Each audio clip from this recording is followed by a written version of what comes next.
Be Wealthy and Smart, episode 992.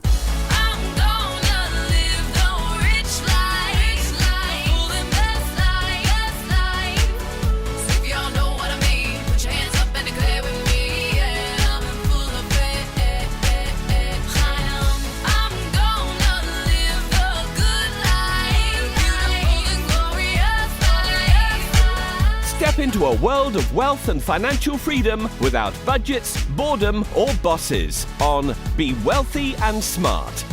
And now, here's your host, Linda P. Jones.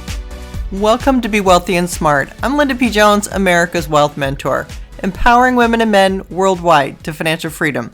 On today's show, we're going to talk about the bull market that's coming in February because we've been through this difficult time, this volatility, the 10% correction in large caps, the rotation out of growth into value, into dividend-paying stocks that were more stable and secure and boring, and back out of those stocks and back into high-tech growth stocks, and interest rates declining a little bit. Basically, we just did kind of a 360. We went to a 180 and then we went the full 180 back around and came back to where we started. And that's okay because that means that we've got high growth on the horizon again, especially in February. And now that everybody is a little bit more scared, the bull market can climb that wall of worry. And what it looks like is we're going to have a strong market in February. Now that doesn't mean that every day it's going to go up or that it can't rise a bit and then fall back a bit. But I do see that we are going to have some strong things happening in the stock market and in the crypto markets during February. And these are going to be very positive for those markets. Basically, where we were going was the dollar strengthening. And the dollar strengthening can cause problems for lots of foreign currencies. And it can cause problems for multinational corporations who actually have less profits overseas when the dollar is getting stronger. So it's really better for the dollar to weaken in terms of profitability and in terms of things here in the U.S. And that's what we see now. The dollar has reversed that strengthening trend and it's weakening, which is going to be good for gold and silver, finally. We've seen silver in a trend of a channel trading between about $21 and $25, just been up and down, back and forth. And now it looks like we've got a double bottom on the silver chart, which is very bullish. And it looks like that bottom is in at about 22 and a quarter. And from there, we can go higher. So silver's looking very good. Precious metals, mining stocks looking very good here. Also, when we look at cryptocurrencies, I think the cryptos are going to have a very strong month in February as well. We've had a sharp pullback. There's a lot of fear out there. A lot of the shorts were hammering on the cryptos. They were forcing crypto prices down, but that trend is pretty much over and they're going to have to cover because we're going to see crypto rise. The one exception to that might be Bitcoin. I'm not a fan of Bitcoin, as you know, and I don't think Bitcoin looks good here. That's why I prefer to stay with the cryptos that are in the new financial system, the ones that are already tracking the ISO 20022 messaging in their computers and in their communication with one another. We know which ones are already going to be used in the future. And that's why I think it's wise not to guess or to gamble and to go with the ones that we know are going to be the strong and steady performers for years to come. That's what I wrote about in my book, 3 Steps to Quantum Wealth, The Wealth Heiress's Guide to Financial Freedom by Investing in Cryptocurrencies. So if you want to know more about the ISO 20022 cryptos, why I think they are the strongest, how to invest in them, where to invest in them, all the details that you need to know to get started in crypto, that's what my book's about. One of the other things that makes me so bullish in February is a change of a rule that is coming that is going to impact short positions.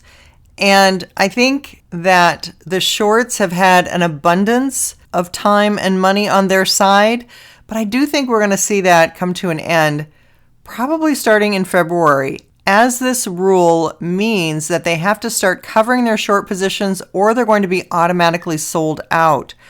And what happens is when you're short and you have to cover, you've borrowed shares to sell into the market, and you have to go back into the market to buy the shares to cover the trade. So the losses can be unlimited on the upside because there is no limit to a price on the upside that a stock can go. So if a hedge fund is short a company and they have not covered that short, they have to go into the market and buy those shares to cover that position and close the position out. And that's where the shares can just go up and up and up and up because they need to buy the shares to close out the position. And they have to pay whatever the market price is to do that. So I think we could see the crash on the upside where the shorts have to cover, and thereby a lot of stocks that have been heavily shorted, such as in Cathie Wood's portfolio, like Tesla and others, heavily shorted stocks are starting to reverse, gain some strength, and that's because the shorts know their time is limited to get those positions covered. Otherwise, those positions are automatically going to be sold out, and they're going to have to buy at whatever the market price is on that day. So this is going to be an amazing thing to see, the crash on the upside in February. And that's why I think we're going to have such a bullish month. It may not happen till the middle of February, I don't know, but I do think February is going to be very, very strong for equities, especially now that there's so much fear and we had this sharp correction going right into it. 10% down in major stocks, 20% down in small cap stocks, small companies. They were hit even harder because they are less liquid and they are also the ones that can be the most hurt during any kind of a pandemic. So they tend to be the ones that were impacted more dramatically. Now, I think they're going to rebound well, and I think that they're going to get back on track. And if there's losses that you have in your portfolio, I just want to say, don't lose hope, because over the next month, things are going to be dramatically moving in your favor, I think. So we'll see what happens, but I think a lot of these losses that we had coming into the year are going to be made up and then some, particularly in the cryptocurrency markets. So even a 3 to 5% position in cryptocurrency can make a dramatic difference because of the spectacular compounding that we see. So consider adding a little bit, 3 to 5% to your portfolio. That's all for today. Until next time, live the good life and be wealthy and smart.